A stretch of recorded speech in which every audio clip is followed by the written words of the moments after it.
like Laomana, Laobanzong or Jingmai, it's almost nothing. It's maybe 50 hectares.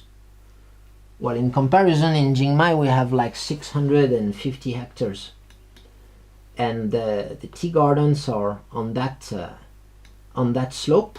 But you can see that then, beyond the ancient tea gardens, these are all their natural tea gardens, which they have expanded really. They have expanded a lot. It might not be only tea gardens here.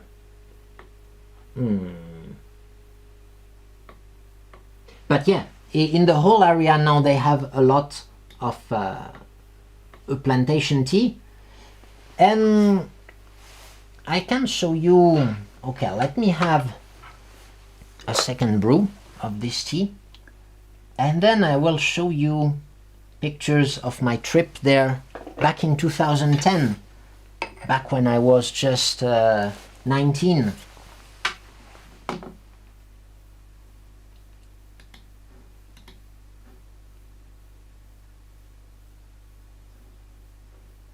And of course, feel free to drop a few comments, because I hope the stream is going well.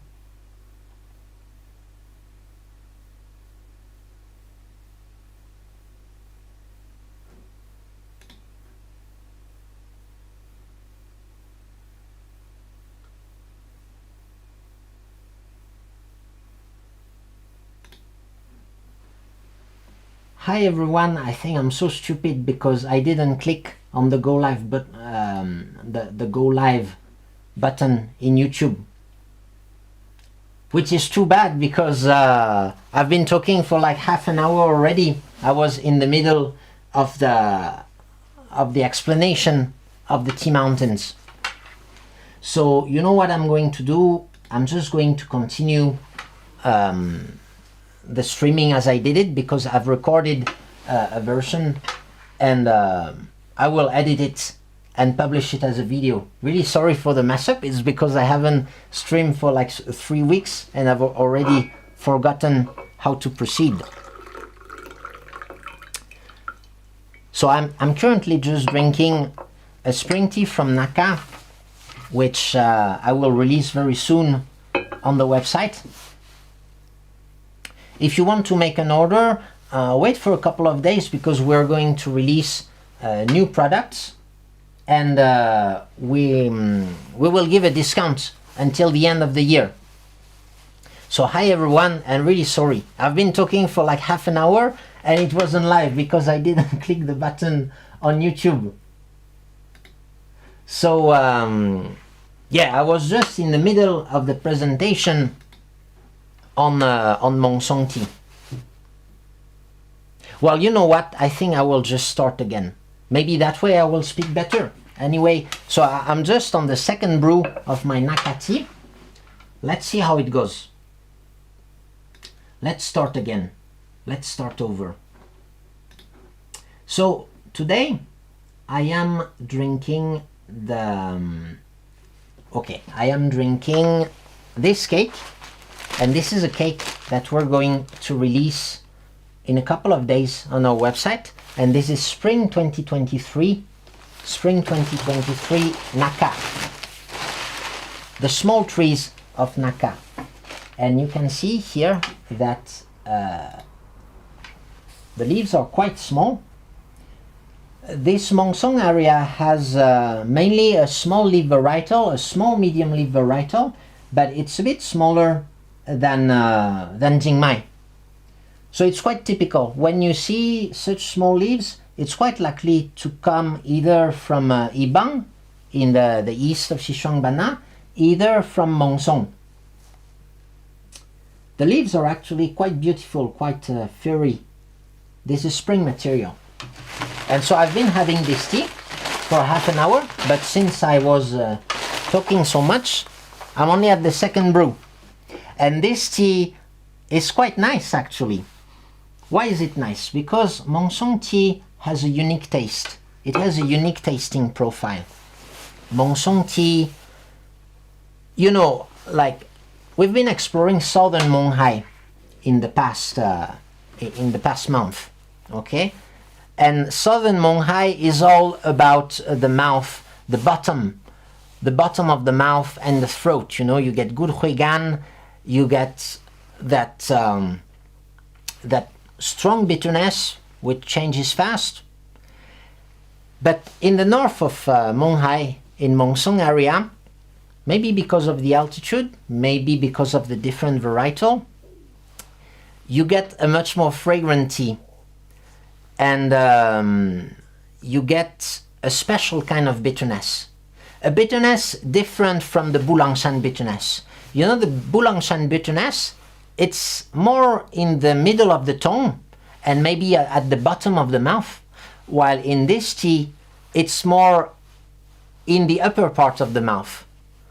It's hard to describe, but if you drink good Mengsong tea, you will notice that. And as far as I know, it's the only place where you have that kind of bitterness. So that's why I like Mengsong tea. And the combination, I think, of fragrance and of that bitterness gives the tea a good minerality. A minerality you could also find in Jingmai tea, for example, but Mengsong tea is not as astringent as Jingmai tea. And Jingmai doesn't have that special bitterness. Jingmai can have a bitterness, but it's more akin to Bulangshan bitterness when it has it. Yeah, so that's a good one. So let me just start over with the explanation. We can go, let's have a look at the leaves now that they're a bit open. I'm a bit surprised because so the tea is only maybe 6 months old. Well, maybe 9 months old now. We're already in December. The leaves look quite yellow, actually, which would maybe mean a fairly long shaching. But they look quite beautiful, actually. But the tea looks a bit more aged than spring 2023. Maybe because it was stored in the mountain. But still, the mountain is quite high altitude, so I don't know. It's the first time I'm brewing this tea since it was pressed. It was pressed just 3 days ago. But since the pressing factories are not busy at this time of the year, it's quite the low season for tea production, they can afford to use very low temperature to dry the cakes. So the cake will maybe take one full day to dry at low temperature, and that way, even after pressing the cake, it tastes just like the original Maocha. You don't have the green tea profile of a tea that would have been dried at a high temperature.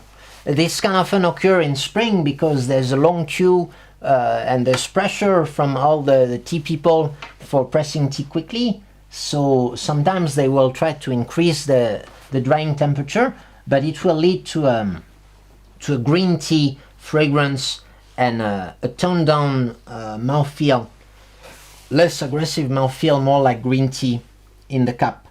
And this is not a big problem. After a couple of weeks, the tea will recover.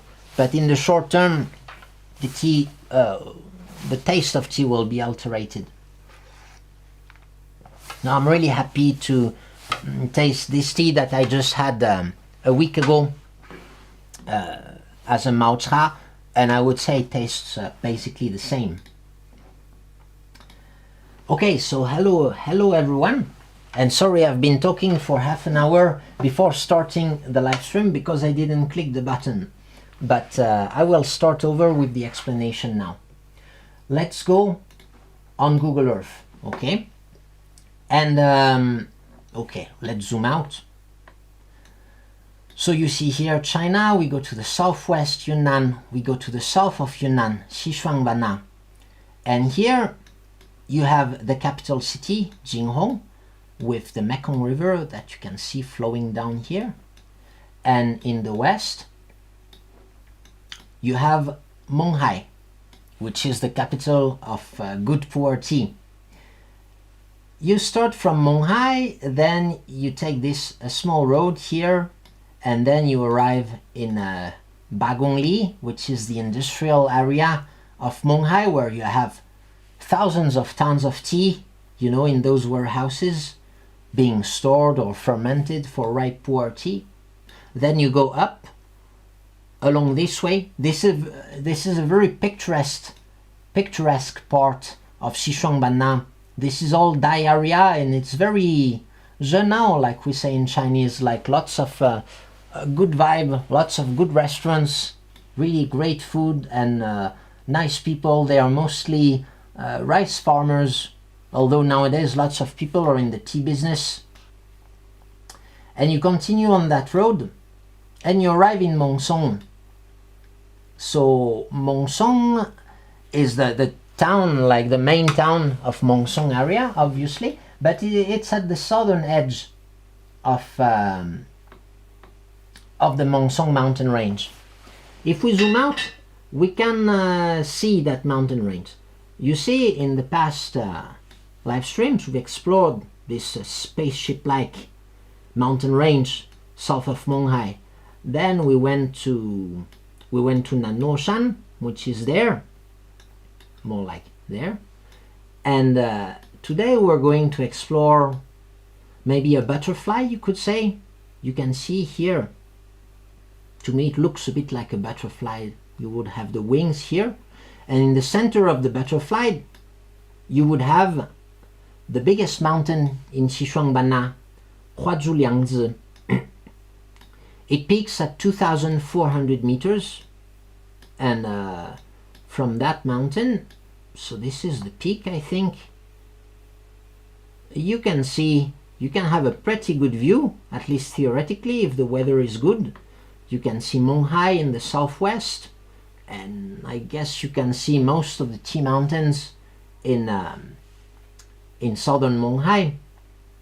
I've never been on the top, unfortunately, but you can see that the top is mainly covered by natural forest, and that most of the villages, the southern edge, the southern face of that mountain is more populated. The northern face is quite wild. You have to go down quite far in altitude to have villages again. So you have lots of villages. You have lots of villages in Mengsong area.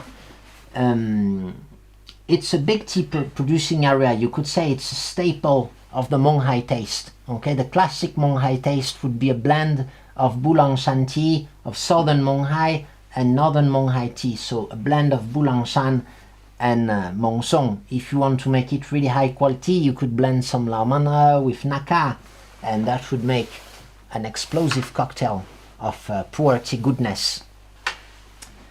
But today, let's focus on Mengsong.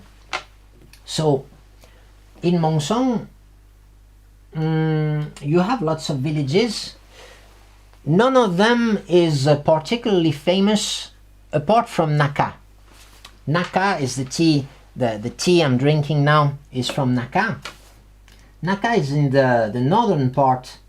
On most like tea maps, you will have Naka placed at the northernmost tip of Mengsong area. This is quite a small village. The picture here is from 2014, but I will show you more recent pictures because I went there just 5 or 6 days ago. And Naka has a bit more ancient tea gardens than the other villages, but not so much actually, about 50 hectares compared to Jingmai mountain, which has like 600 and like 700 hectares.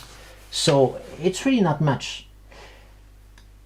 If you add, like, because you have so many villages, each of them has a bit of ancient tea gardens in that area, so it adds up. It's a sizable tea area. And if you start counting the plantation tea, then you have a lot of tea, really. Maybe even more than in southern Menghai, actually, because Mengsong is the place where the modern tea cultivation started. you know, most of the natural tea gardens in Yunnan, in southern Yunnan, were planted in the 90s. But in Mengsong, that's where they really started making experiments, and they started back in the 60s, I think. So that's about the only place where you will find old taiditra, old plantation tea. And interestingly, even though it's plantation tea, they have preserved a good biodiversity. I think most of the tea gardens I've seen there are forested tea gardens, which is quite interesting. So, which produced will be released in the next days? We will have that Naka cake, and then we will have autumn Laumana tea, which I felt guilty about not sourcing for Black Friday, you know, because I'm supposed to buy Laumana every season, I think, as like a personal commitment or something to Laumana, because I love that village. And we will also release some of the cakes of the autumn Jingmai production that we hadn't released for Black Friday because we weren't satisfied with the taste. But we have some of the tea which is good, which we made ourselves in our factory, but we didn't produce a lot of it, so we will release that. And we'll have a black tea from Naka, actually, also. Yeah, so feel free to leave comments. That way I kind of know that the live stream is working. So, yeah, if you look at the main area, I would say the main area is Baotang for the good tea. So you start from Mengsong and you go west, you go north, and then you turn left. Okay, and then you have Baotang, which is the biggest village. So it's all about like that big peak, you know, Huazhuliangzi, and that big mountain. So I'm talking about a butterfly here, but you could say that the wings of the butterfly are not that famous, even though they are also at quite high altitude, and I'm sure they produce decent tea. I'm not sure there's a big variation really of tastes across Mengsong. I will talk a bit more about this in a minute. But yeah, the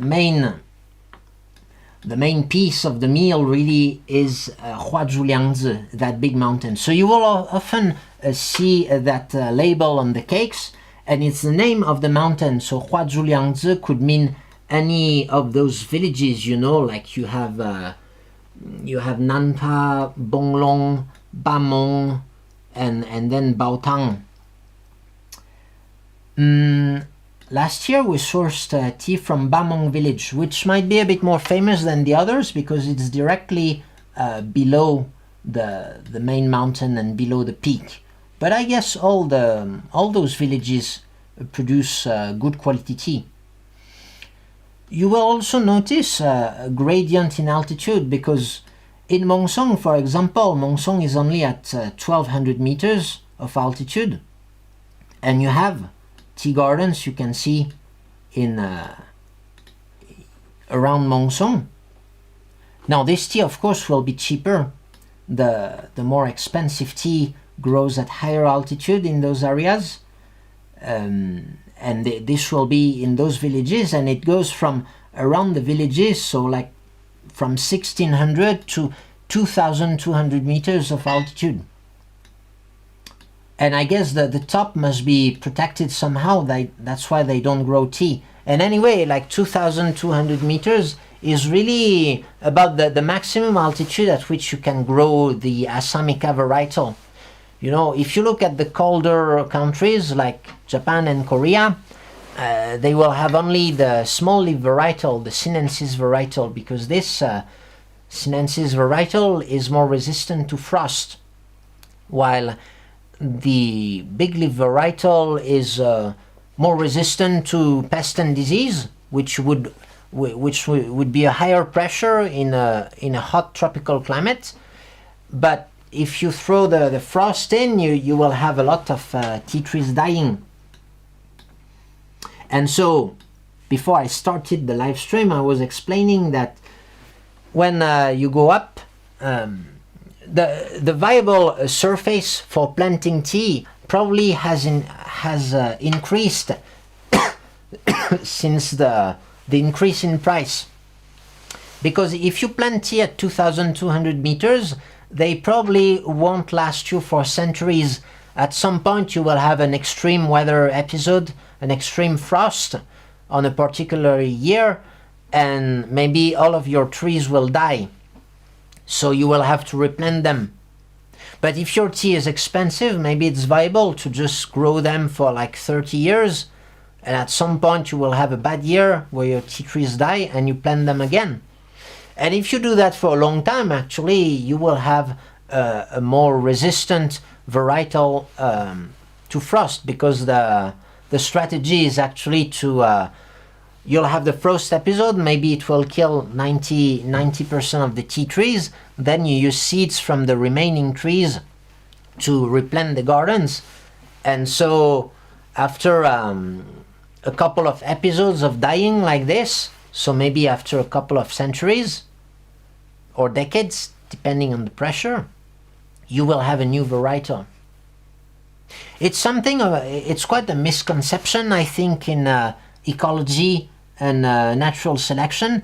People think it takes a long time for a varietal, for a species to evolve, but not necessarily. It depends on the pressure. So if you have a high pressure, then you'll have lots of dying, and the survivors will have to be more fit to the environment.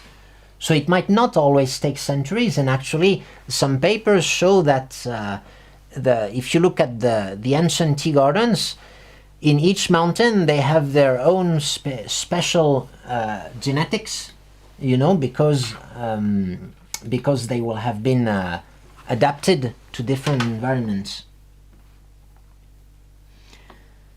Why is Naka so famous? You know, because it's not the highest altitude village. It's only at around 1,600 to 1,800 meters. Their tea gardens, you know, they are all in those hills there. But when you taste the tea, it tends to be a bit more intense. Generally, the mouthfeel, the texture is quite light in that area. The mouthfeel is on the lighter side. That's where you get a good minerality, that feel of sucking on a rock, you know, because you get the bitterness, you get the fragrance, but you tend to have not so well-rounded tea. But for Naka, you could say it's a bit thicker than in Huazhuliangzi, for example.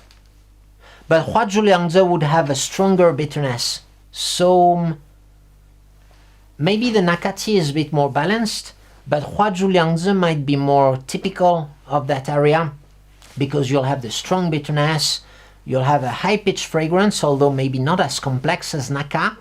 Naka is very famous for its fragrance, actually. And you will have, in Huazhuliangzi, you will have a lighter body. So, let me maybe just show you the leaves again. Have another brew. And then we'll take a step back in time. Back when I was 19, it was 2010, and I was in Xishuangbanna. So let's do this. So here are pictures that I took on a trip back in 2010. So after I graduated from high school, I just went to live in Xishuangbanna. Well, first in Kunming to learn a bit of Chinese, and after 6 months I moved to Xishuangbanna, and I traveled through the tea mountains. So I have a collection of pictures from that era, and that's at the time when I met Yubai, who is now my wife. So we have quite a long history. And this house is quite fun. You don't see many houses like these anymore, or rarely. So this is Mengsong town, and so you can see you have a mix of rice, and you have those plantations which are quite old. These are probably like older plantations, maybe planted in the 60s or 70s. And what surprised me at this time is the biodiversity. At that time it was not that common to find those forested plantations. Most of the plantations you saw were in open fields without shade trees. So that's why I took a lot of pictures. You even have some bamboo thrown into the mix. And here is a general landscape, you know, of the area at the time. Sorry, yeah. Maybe they were still doing a bit of slash and burn agriculture, I'm not sure, but you can see that in the background they are growing probably corn. So it's an interesting landscape. You can see some tea gardens in the foreground, then you have some paddy fields at the bottom, and then on the opposite side of the slope you get a mix of some tea plantations apparently, and also those open fields. I took these pictures in summer, so they was probably growing corn there. And that was our vehicle at the time. I took the bus, you know, to travel, and I have a fond memory of riding these tractors, what we call Twalaji, and they are still used in the countryside. It's very easy to fix, you know, but they have kind of no suspensions whatsoever. But back like 20 years ago, that was the main way of traveling for people in the countryside. And this is an old shaching machine. You can see it's quite rusty, but it was still in use at the time. Yeah, this is a factory I remember just visiting in Mengsong. So with this kind of shachingji, it's like the biggest output you can get compared to the footprint of this, you know. You just need one person to operate this machine, and you can put out a good amount of tea with this. So that's when you have that kind of machine, it's usually a sign that they have a high volume. And so that's what the factory looked like. I was surprised by those horizontal walks. So it was still the early days, you know, of quality Puerh tea making, and so you had all kinds of designs. Nowadays you don't see those horizontal walks anymore, because it's really not convenient to do the shaching in this, because you have to take the leaves, you have to lift all the leaves yourself. When your walk is inclined, the leaves, you just have to draw the leaves at the bottom, and the leaves above will just slide, so it's much less tiring. I remember I had a couple of walks I made back in Yiwu, I think back in 2017, with this kind of walk, and I didn't enjoy it very much. It was much more tiring. And this is an air dryer. This is to make black tea or green tea. I suppose they were making black tea at that time. And you can see a big pile of coal, and you have so that's how they get the heat. You have a burner, a coal burner for the dryer, probably for a pretty big dryer here. So it's a high volume factory, and you can assume that they are processing the tea from around the area. And so at that time, yeah, it was late afternoon, so that's what Mengsong looked like, and it has expanded, but you still get the same vibe there. Very basic low altitude Xishuangbanna vibe. And at that time I would just take the buses, so I was quite limited in my exploration. And I wanted to hitchhike to go to Naka. Actually, that was my goal, because, you know, at that time I had those little books talking about the famous tea mountains. So I planned my trip according to those. So my goal was to go to Naka, and I met some farmers who were fixing their house, I think, in Mengsong town, but they were from another village. And so he took me in his truck. And so as the sun was setting on the tea mountains, I was on my way to this village, which is Manxinglong village. And I think there are several Manxinglong villages. There's another one in Bulangshan. But yeah, there is one in Mengsong. And that's what it looked like at the time. So you can see these are dye houses, but they are honey. And yeah, the road was pretty bad. Now, fortunately, it's all concrete. Quite small houses. You just have one room in which everyone sleeps at night. So it's like a living room, a bedroom, and you have all the animals on the first floor. So the main living room, the main room is mounted on pillars, and on the bottom floor you have chicken, pigs. So they will wake you up. You have a free alarm clock in the morning because you have the rooster just singing just below you.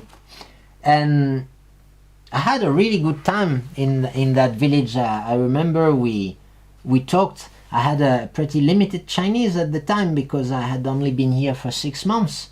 But it's really great memories. And I remember those trips like it was yesterday, because I remember him saying that they had no culture compared to the Dai because they had no written language. And it's something that's still prevalent in the Xishuangbanna mindset, you could say, a kind of racism or stereotypes, you know, that the Dai are more developed because they had the script and they were the dominant culture back in the day. So it's interesting to collect the opinions of those villagers. And on the next day, so we slept in that small house, and on the next day we went up the mountain and they had a few ancient tea gardens, but really small actually. So we walked our way up to the top of the mountain on through the forest. It was very nice, and along that forest you had some ancient tea gardens. Like some of them were pretty big, but not very numerous. Nothing like Jingmai or Laobanzang. And so it's not a very famous village, Manxinglong. But now, of course, they have this Gushu, and they have a lot of plantation tea. And I don't know if these villages are very visited. I think, but probably the farmers, now the access to Menghai is easy, so if you have good tea you can easily sell it anyway. And what you can notice is, since you have a difference of altitude, this forest doesn't look like a typical Xishuangbanna forest, because here we must be at maybe 2000 meters of altitude. So maybe it looks a bit more like a temperate climate, you could say. And that's also something that comes with the altitude gradient. It's not only a difference in temperature, but also a different biodiversity in which the tea trees grow. And I remember we reached the top of that mountain, maybe 2,200 meters, and they had just planted, you can see these tea trees are quite young, probably trees they planted around the early 2000s as the Puerh tea trade became hot in China. And I remember those places, so you could see these are pastures, and I think they were raising goats and some cows, which we will see in a minute, I think. But you know, if you look at this picture, it really doesn't look like Xishuangbanna, like you could believe you're in Peru or something. So it's always interesting when you travel to look for a different landscape like this. And I remember it was very cold that day because you know, when you live in Xishuangbanna, you don't have any warm clothes. But when you reach those altitudes, then it's really a different landscape and different lifestyle.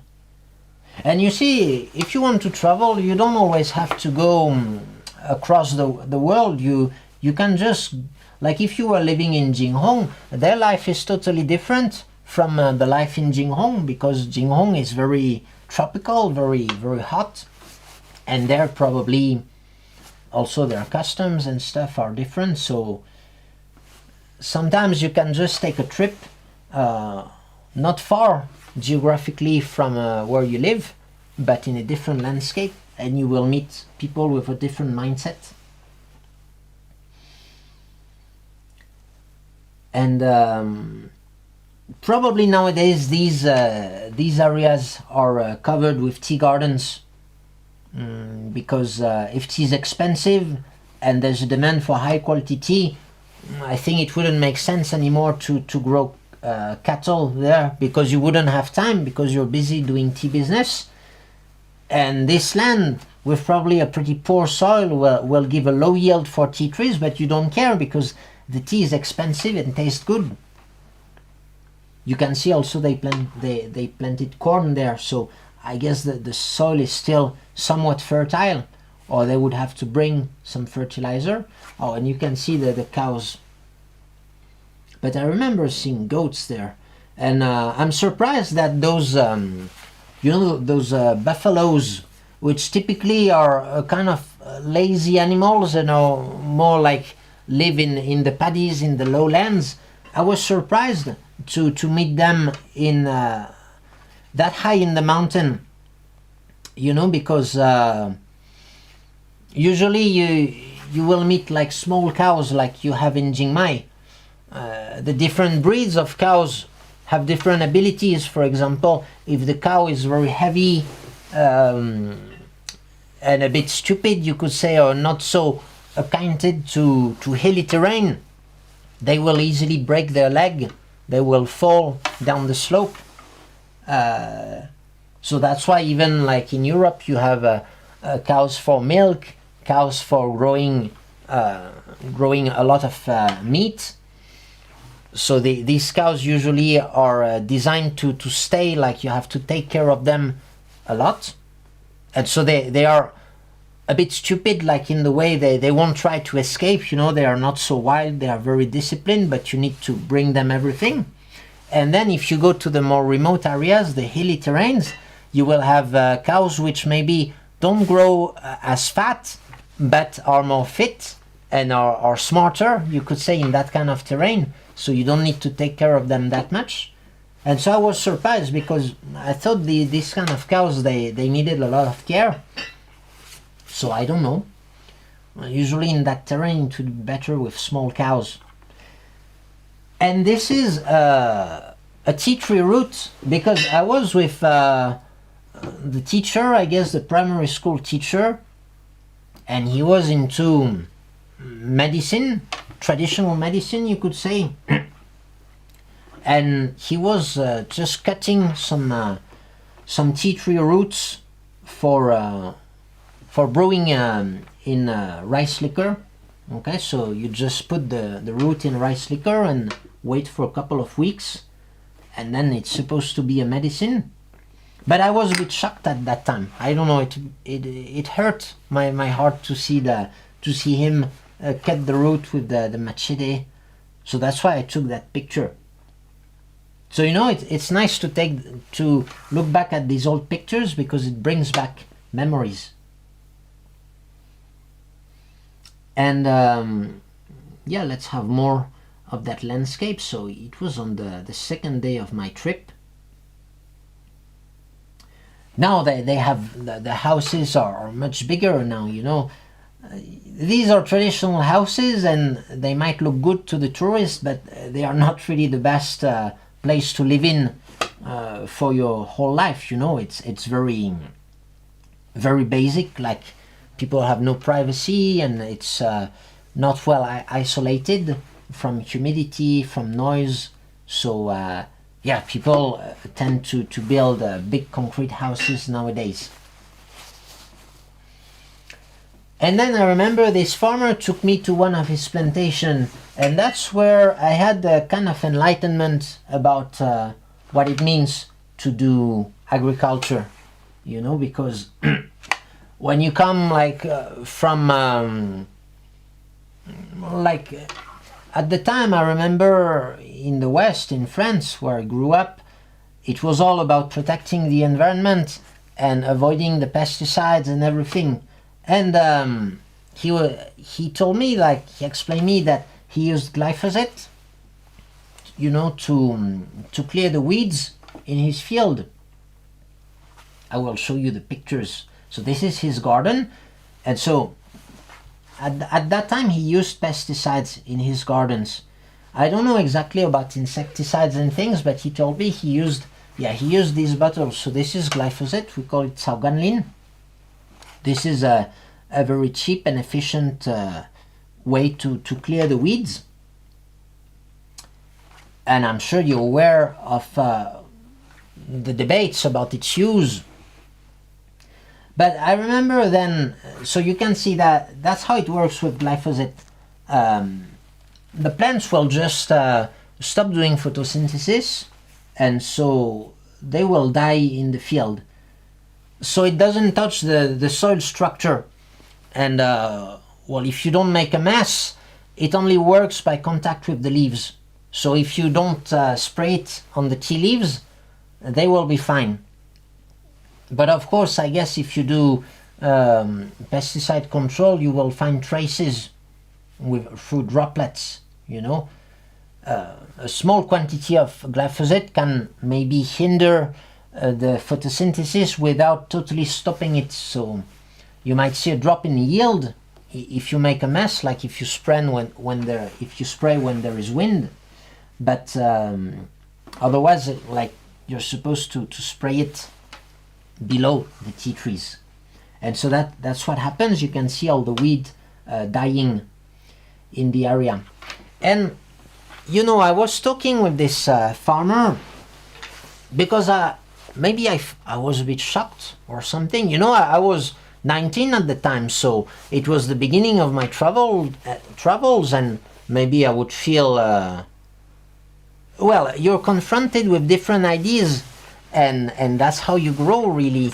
And that's partly what pushed me, you know, this conversation with him is partly what pushed me into going back to university and studying agriculture. Because people who don't know about agriculture have a bad opinion of the pesticides, and might even put some moral judgments on the farmers who use those pesticides. So, you know, the farmers at some period in histories, they are seen like heroes because they feed the population, and at some times they are seen as polluters and destroyers of the environment. And I felt I was maybe putting that farmer a bit in that situation at that time, because I was a bit shocked by the use of pesticides. I was very naive, of course.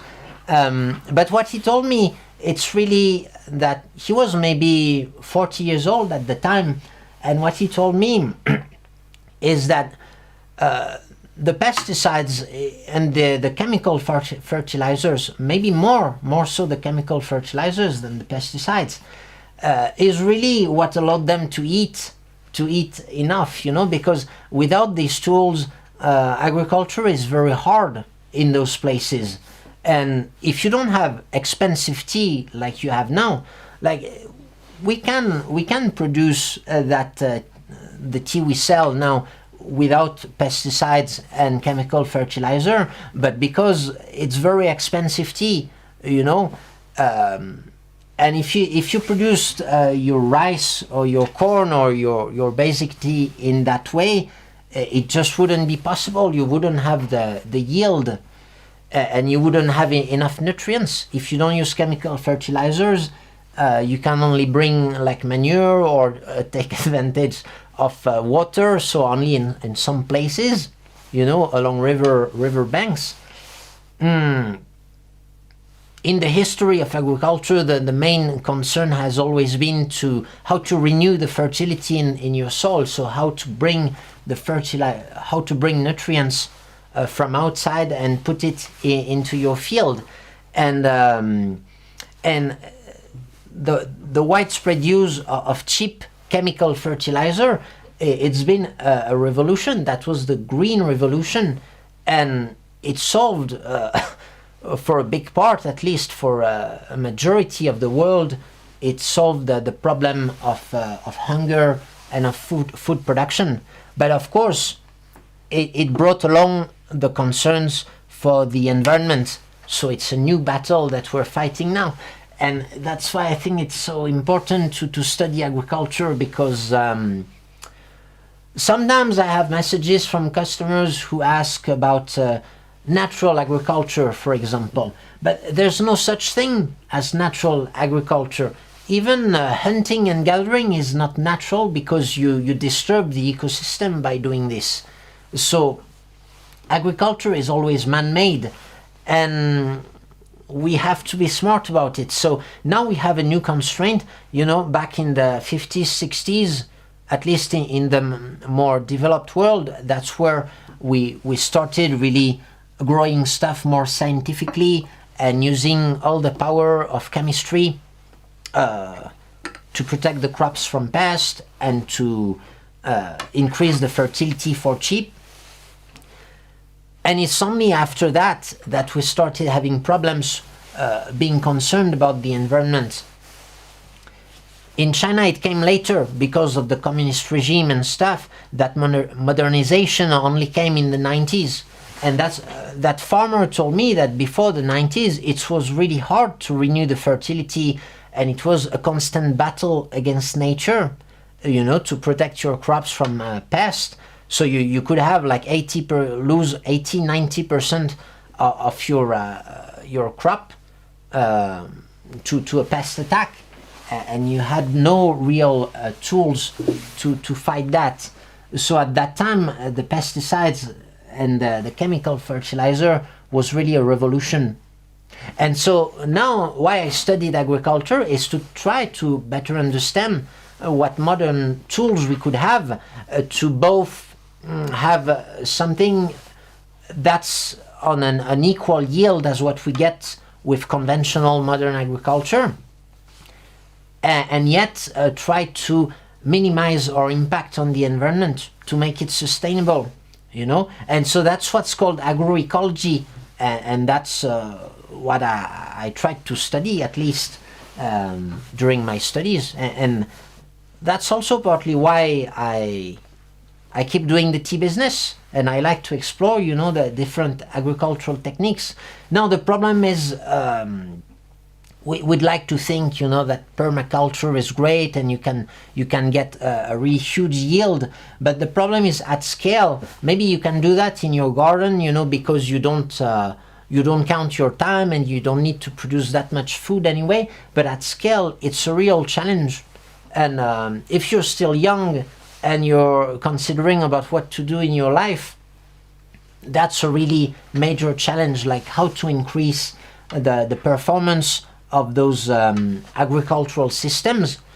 So, basically how to get as much production as modern agriculture while minimizing our impact on the environment. And for example, that's where like shade trees and taking care of nurturing the organic matter in the field, and maybe using drones or using more advanced monitoring to maybe have some what we call precision agriculture, where we could maybe still use pesticides but use them on very targeted areas, or I don't know, use different means to fight the pest. Maybe still produce chemical fertilizers but reduce their impact on the environment, maybe reduce the potential of them of running off into the water streams. So that would require like chemical engineering, and these are real, like some of the challenges of the 21st century. Okay, so my speech I think is over on agriculture, But yeah, so, and especially in the West, I feel people tend to easily criticize the farmers as polluters, you know, but they also do that for the consumers and for us to have cheap food. And of course, by buying expensive tea, you support an alternative way of growing tea. But you know, like for example, in Sri Lanka, the government decided to go full organic on the whole island, and it led to their economic collapse because they sell very cheap tea to people who don't care at all, and of course the yield fell down due to this not putting chemical fertilizer and pesticides. So as a consumer, you have the choice actually to buy quality products, and thanks to the tea enthusiasts, you could say the west of Xishuangbanna is both economically prosperous and also has a well-preserved environment compared to the east. The east has a lot of hevea plantations. They cut all the forests and grow hevea, while in the west they tend to protect the forest cover, and you have lots of tea gardens with forest cover. Okay, so yeah, after this discussion with this tea farmer and this new realization, we kept traveling. You can see nice paddies. So you could imagine that area was probably well self-sustained, you know, because that's really a lot of paddies, and you don't see that in every landscape. So maybe they didn't need to go to Menghai that much, and maybe they weren't that poor after all. You can see these paddies can sustain maybe a whole village or even more. And we finally arrived to Naka. So that's what Naka looked like in 2010. Oh, but sorry, I didn't put back the pictures. Yeah. Yeah, so I was just showing you like the tea garden and the big paddies, and this is what Naka looks like. And it looked like quite a poor village actually at the time. It was just the beginning really of its fame. Huh? I remember I had this book, and it was just a small line mentioning Naka in the book. But I think I tried one of those teas back in Jinghong, and I really enjoyed the taste. So that's why I traveled there. The tea was very cheap still at the time, but yeah, it was on its way to being famous. And they are Lahu people, I think mainly Lahu and some Han families who live in that village. So it's a pretty small village.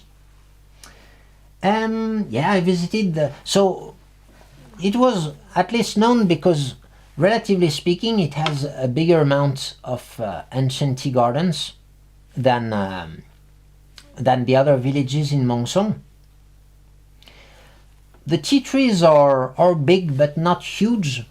You can also see that, unlike Jingmai, for example, like 3 days ago I was walking in Tapingzhang, you know, in Jingmai, and I noticed that in Jingmai the tea trees, they branch out very early. At the bottom of the tea tree you will see many branches, but here you can have one big stem. So I guess it comes down to the pruning technique. But you can see these tea trees are not necessarily very old, actually, depending on soil fertility. And you can see they let them grow straight up like this. They are not necessarily very old.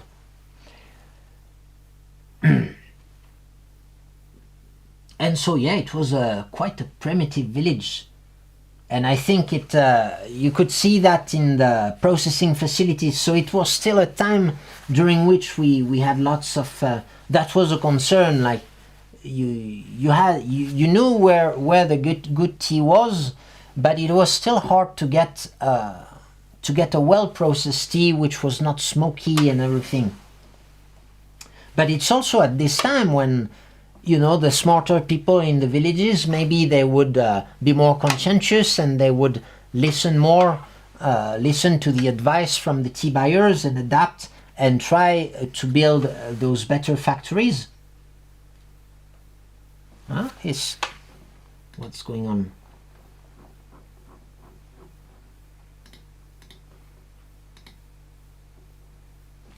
Sorry, I need to. So I need to remove these because there are too many pictures.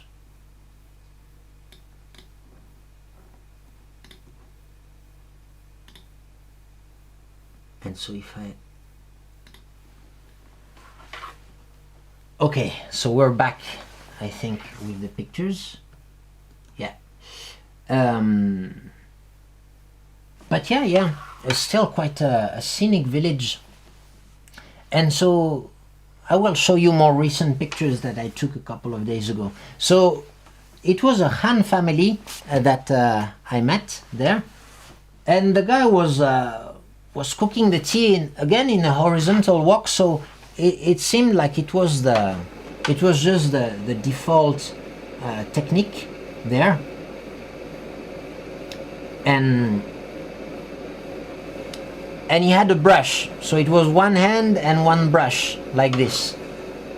You had different techniques at the time, and so after a while, you know, like the tea buyers gave their instructions and everybody was just learning about how to make a better Pu'erh tea, you know. So I really enjoyed that time in the Pu'erh tea history, because we were all doing our research all at the same time, you know. Everyone was a bit of a student, you could say. And we would also talk a lot with the farmers. People would have different opinions, and so handmade rolling, and yeah, I tried to take pictures. And I remember then there was a big thunderstorm, and I remember I was drinking that Naka tea grandpa style, and it's been one of the best tea sessions I've had in my life. I think I was by the fire, you know. It was quite cold, and there was that big thunderstorm, and I was just sipping that tea in a Mao Zedong cup, you know, those cheap ceramics cup, and the huigan was so good, and you had quite a strong bitterness. Actually, it was like a gusu. And on the next day, I went back to Mengsong on a tractor like this, and you can see this road is not paved, but the guy was building a house in Mengsong town, in the small town down the mountain, and there were some paved section, and he was just taking the pavement off the road to build his house.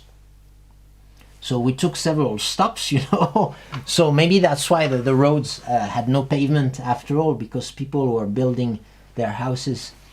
And that's on the way back in the bus. So you can see even in the lower altitudes, you have small hills, and you have, so this is Menghai area back in 2010. They already had built good roads between Jinghong and Menghai, so it's still the same road. And yeah, at the time Menghai was also a nice town. It's really expanded a lot since that time. Okay, let me just check some comments. Okay. Yeah, drinking the autumn Naka, and it's a good tea. Yeah, we have this autumn Naka, and I'd like to sell it more. So I'd like to sell it more. So I threw a lot of free samples in the Black Friday orders of that autumn 2021 Naka, and also autumn 2021 like Laumana and Pasha, which I still have a lot of cakes of. I don't know why these teas didn't sell that much at the time, but they are good tea. I actually had the Naka autumn 2021 Naka just before starting the live stream. I had it with my wife, and it was pretty good. Yeah. So yeah, of course you're welcome to visit Xishuangbanna and maybe live there if you feel like it. It's really one of my favorite place in the world. I don't feel I belong to a specific area, but if I was to settle down for a long time, maybe it would be in Xishuangbanna actually.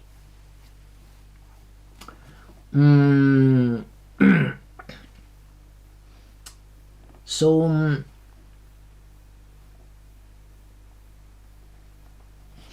what kind of tea trees do they plant at high altitude? They will typically plant the tea trees that they will use the seeds typically that they have in their village, which is good because then you can rely on natural selection.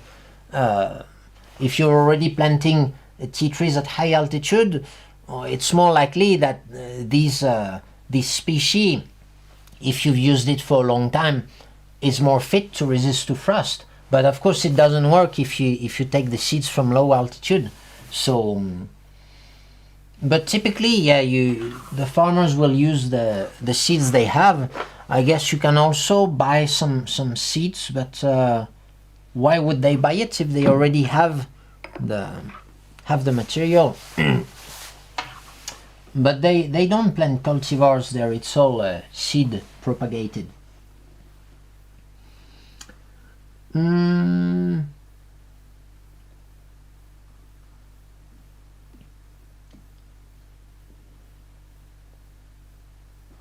Okay, so thank you very much for all your comments, and I'm happy you're enjoying the live stream. Yeah, so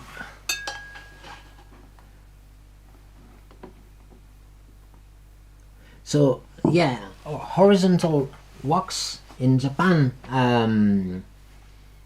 Okay, I guess the Japanese tea processing is quite different. I think for green tea, I think it works better, the horizontal wok, because usually you cook it with much less, a lower amount of leaves, so you don't have that problem of lifting the whole batch. But if you cook like 8 kilo of leaves, it gets quite tiring, you know, to lift the tea all the time. Of course, you can do it. It's just some small efficiencies, you could say, that have been refined over the years. Okay, so I will just show you a second slideshow of the pictures that that I took. It will be a shorter one. I'm sorry, I'm a bit too talkative, but maybe yeah, it will be fine like this. Yeah, so these are the new pictures. So this was taken last week actually, and so you can see all those paddies, and I felt like it was late afternoon and there was nice lighting on these paddy fields there. So of course they've already harvested the tea. It's high altitude, so I guess they only do one harvest a year, just like we do in Jingmai. If you're in Xishuangbanna in the lowland, you can grow it twice a year. And if you're like in Thailand, like near Bangkok, these places, you can even do 3 times a year. So that's also a big difference, you know, in fertility and the heat and stuff. And yeah, so this is what so you still have a lot of plantations there without biodiversity, and I'm not really sure whether they use pesticides or not, because on one hand the use of pesticides nowadays is heavily discouraged because the tea people regularly do pesticides control. The government really wants to protect the environment, so it's discouraged, and you even have a control between the farmers because nobody wants the place to acquire a bad reputation.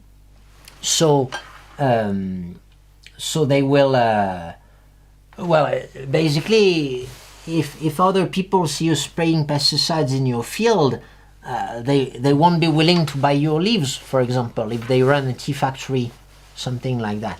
But of course it depends on the area. Now you're at high altitude. I think the pest pressure anyway at this altitude is not high, because here it must be 1800. yeah, it's also a matter of altitude, really.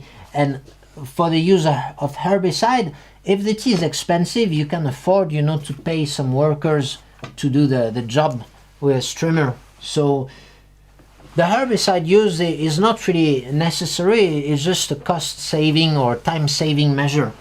But in those areas, they can all afford workers. So there's no point in using glyphosate if you sell expensive tea. And yeah, on this landscape, it's interesting because you can see the natural forest, the paddy fields at the bottom, and this is a village which I think it's the Bonggang, and this is the Bonggang Lahu village, or the Bonggang New village. So it's the village just before reaching Naka. And you can see on the right side of the picture, you also have some, looks like it could be some pastures actually, yeah? And you have some tea gardens. Yeah, this is quite a nice landscape. You don't have, it's not as scenic as other areas because you climb quite slowly, and then, but we're at quite a high altitude here. But it's quite rare to have this diversity of crops, to have them have paddies. And this is very typical of the Hani. The Hani are well known for putting in the work over the generations in carving those terraces on the side of the mountains. And it's really a lot of work. And you have to, usually you have to fix them every decade or so, because with the heavy rain they will tend to, the terraces will get destroyed. You can go to Yuanyang in Yunnan, that's where they have the largest area. It's like a UNESCO World Heritage Site. And they also have some crops which I think is a fodder for cattle.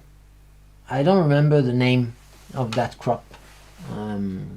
It's kind of a herb that you feed to the cows and buffaloes. And I think this is one ridge of Huazhuliangzi, this place. And this is Naka. So this is Naka taken last week from the farmer's house. And you can see this big factory. It's Chensang Tea Factory. So it's one of the biggest tea factories nowadays in Menghai. They are well known for sourcing Laobanzang tea, but they have that kind of tea factories in every big village, every famous village. They have them, some in Yiwu, they have, they're not so much in Jingmai, interestingly, but they are mainly focused about Xishuangbanna. But I was quite impressed by the size of the factory. It's a new factory they are building in Naka. And I don't know why they need such a big surface, because there's not that much tea, that much gushu in Naka. No, I guess they do a lot of small trees of natural tea gardens. Now you can see that the houses have expanded, but despite the tea being expensive, they are not super rich, because the gushu is expensive, but it's a very low yield. So maybe a typical family will only make like 50 kilo of gushu every year, you know. While the natural tea garden, because they have a lot of it, it's very reasonably priced, and you will see that when I release it on our website in a couple of days. It's actually a really good price for value. So it's interesting, because you could think, that when you're buying tea from a famous village, you kind of pay for the name, but it's not really true, especially if you settle for the natural tea garden, for the Shangtai. And that's why there is so much fake tea on the market in China, because you can make so much profit by buying the small trees instead of the ancient tea garden. material, especially in those places where they don't have a lot of it, you know. Or if you're okay with buying autumn tea, you can get pretty good deals as well. And you know, like between the gushu from a not famous village and the shangtai, the small trees from a famous village, well, in lots of cases, I would advocate for the small trees from the famous village, because the age of the tea trees is one factor that makes the quality of tea.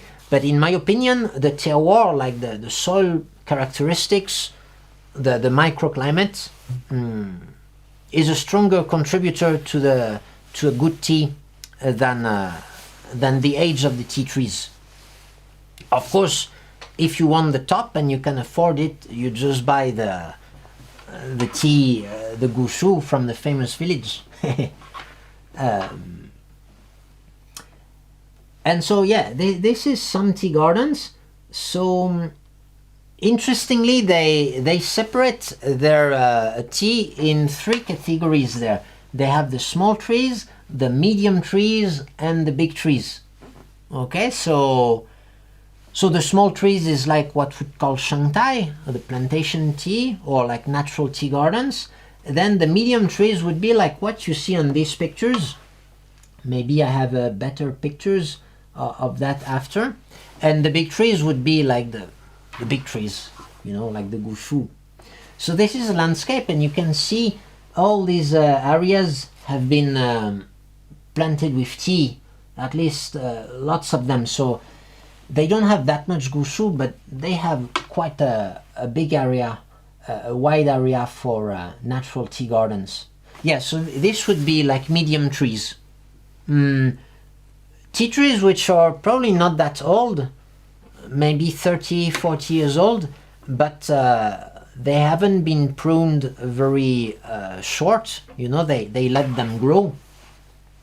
And this is what it looks like. So maybe in Jingmai we'd call that Lao Shangtai, like old natural tea garden, or small gushu. Then, you know, people get quite creative with the naming system. So, and even for my website, it's a bit hard sometimes to describe the name accurately, because in a way I try to stick to the local naming convention, but then it gets a bit confusing because each area has its own naming convention.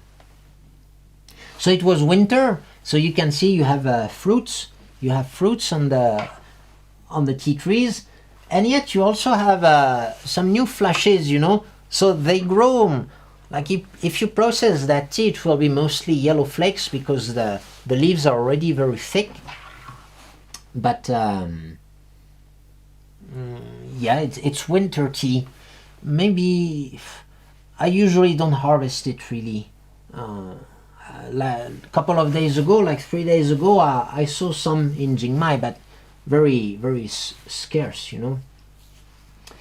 And yeah, I took a good look at the weeds growing there. It was quite interesting. Yeah, they didn't clear the weeds yet, but I think at this stage it can be a good idea, you know, to clear the weeds now. Actually, you can just till the soil. Till the soil with a hoe. That way you can incorporate that weed in the soil, and it's done in most of the areas, in most of the tea mountains during the winter. So you could either do it now or you can do it a bit later. But usually you have to do it before the spring harvest. Now in some areas they leave. Well, in my opinion, I discussed that with the farmers because they mainly think of the convenience. They do it when they have time. But I think it would make more sense to keep that cover over the winter, because then you will get more organic matter. Even if the temperature is low in winter, they will still grow a bit. So at the end of the winter, you will have bigger weeds. Then you can cut them with the strimmer, and that will be more organic matter available. One of the principles of this agroecology that I was talking about earlier is that you should never leave a soil uncovered, because every time the soil is uncovered, you don't take advantage of the soil. You know, like all this weed is photosynthesizing, which means taking carbon from the atmosphere to your field, and they do that for free. You know, they are a bit like solar panels in a way, and you can take advantage of this organic matter, because when you clear the weeds, they will slowly degrade, and it will improve your soil. You will have a more fertile soil with that. So that's what I would do if I was managing the tea gardens. But yeah, that's something to discuss always with the tea farmers. And you know, it's good not to like tell them what's the right way to do it, because agriculture is it's a bit like a business, you could say. It's always complex, so just try to understand the logic behind their reasoning, and you know, maybe give them like suggestions of what could be possible. But you know, maybe they have other constraints at another time, or they don't want to deal with really big weeds in their garden. And this is a fun dummy, so I guess they do that to scare the birds. I think that's the, but I've never seen one like this. I think it's a pretty successful dummy, because it both has a bow and and a blowpipe or something. And this was the farmer's house. So I changed the farmer. I decided to visit a new farmer this time. So this is a new contact. We just stopped the car, and his house looked good, and you can see his factory looks clean. He has a small weathering mat, so that's usually an indication that you don't have a really big production, because that's one of the limiting factor in the factory. When you have lots of tea, you have to wither it, so you can imagine he will use just this small withering mat all year round, and during the rush time in spring he will use some bamboo mattresses that he will put on the floor. But even with that, you can see it's not a big now that's why that's a questionable design, because he has 4 walks, but I feel he doesn't have the capacity in terms of withering space. And even if you look at his drying house, it's not that big, so I think it's a bit useless that he has that many walks.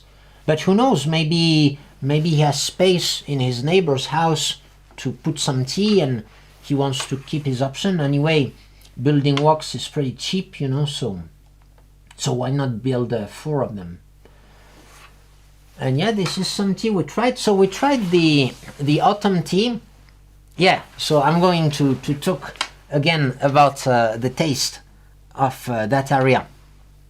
You know, in some areas, the autumn tea is almost as good as the spring tea. That would be true, I think, for Bulangshan and for Iwu, because those teas are naturally very, very strong. You know, like you have Laumana bitterness. For some people, it can be overwhelming in the spring tea, and the autumn tea might be better because you have a weaker taste, and it works well, you know, with Laumana. Or for Iwu, when you have a very soft tea in spring, it's also soft in autumn. It's weaker, but since it's very good tea anyway, it still works. And for some areas like Mengsong, I had the side-by-side tasting, you know, between like so he had some autumn gusu and some spring. Well, he had like the medium trees. He didn't have the gusu. He had some autumn medium trees, the one you saw the pictures of just before, and he had this leftover from the spring harvest. He only had like 3 boxes of that small trees from spring, and in the end I preferred the spring tea, especially considering the the slight price difference. This one was cheaper than his autumn tea, and I felt it was just a better tea. Also considering that we already have an autumn 2021 Naka big trees on the store, so I thought it would make more sense to buy the spring tea. So that's what I did, and that's what I have in my wok now. And yeah, so we took pictures with the farmer, and he has this little house tasting room. I think it could make a nice guest house. Interestingly, these villages are famous, but tourism is not that developed, because it's mainly like tea people, and they tend to go back to Menghai, so it's only for a day trip. But I think if they open a guest house there, it would work actually. So maybe that's some opportunities for development, you know, having like some tours there, because it's pretty cool. Now, yeah, you can see that the houses are really not as big as like Xishuangbanna or Mengsong area, because they have a lower production of expensive tea. And then we took a trip around. We took a walk. It was sunset, and we took a walk around the ancient tea gardens. I had pictures back from 2010, but I didn't show you because I think these are still better. Look at the organic matter. Actually, you can feel the soil is quite rich. At least that's what the picture makes it look like. Very loosened. So you see they've just loosened the soil with the hoe. They have tilled the soil in that plot. And yeah, it's a beautiful place to be in at sunset, and the air smells so good. And the tea trees are quite a mess. They have a special way, I think, of pruning the tea trees, so they grow in all directions, and you can see the leaves are pretty small here.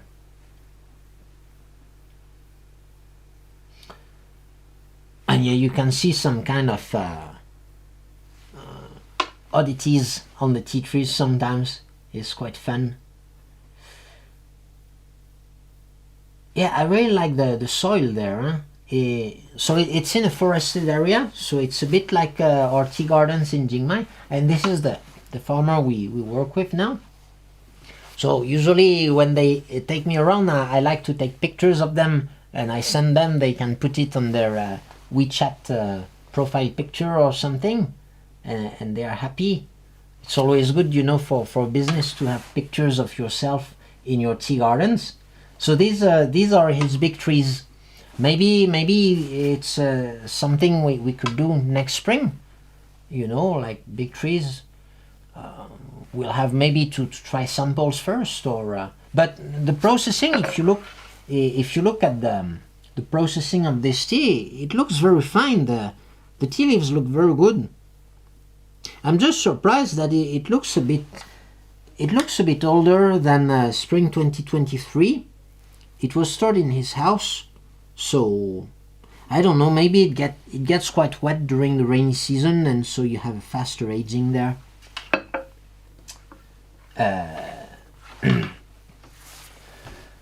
And yeah, that was the end of a good trip, the end of a good day with my son and my wife going to Naka. So it's a really good job, huh? I must say. We're really blessed to be in the tea business, because you just on a good day when the weather is nice, you start from the city, and then you just go to a beautiful place. You will eat good food, you will meet nice people. Serendipity, like we say, you know, just relying on fate and your judgment to find nice places. So yeah, so that's Mengsong area. Let me just check the comments quickly. Okay, so thank you, Henbu, for all your comments and all your orders. And so yeah, thanks for your support. I'm really happy that many people are watching. So I will save this live stream, and And yeah, well, so next one, maybe I have some pressure for the next one, because we said we were going south to north, so next one should be Jingmai actually. So what kind of live stream should I do for Jingmai, because I have lots of things to say about Jingmai, but yeah, I will try to prepare it for in a couple of days, and maybe keep it short if I can. So yeah, thank you very much for watching, and see you again in a couple of days.